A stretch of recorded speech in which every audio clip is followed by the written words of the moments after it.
পেঁয়াজ রসুন বাটা ভেজে নেব।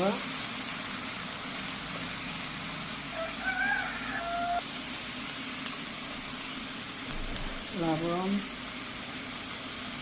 ঝালের গুঁড়া, ধনে গুঁড়া, দিয়ে সাথে হলুদ দিয়ে দিলাম। আমি মশলাগুলো ভালো করে মশলা সুন্দর করে ভাজা হয়ে গেছে। এবার আমি আলুগুলো দেবো, নতুন আলু দিয়ে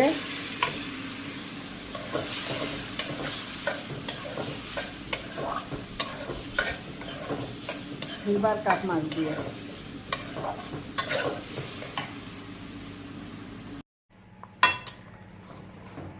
আলুগুলো কষিয়ে নিচ্ছি।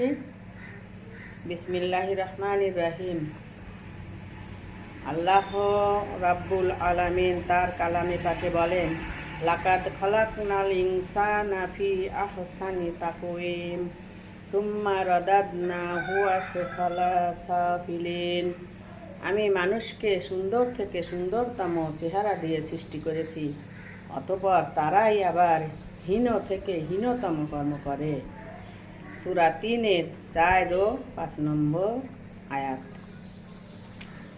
এবার আলুগুলো কষিয়ে নিয়ে আমি মাছ দিয়ে দেব। ভেজে রাখা মাছগুলো আমি দিয়ে দেবো। এবার রান্নাটা প্রায় আমার শেষ।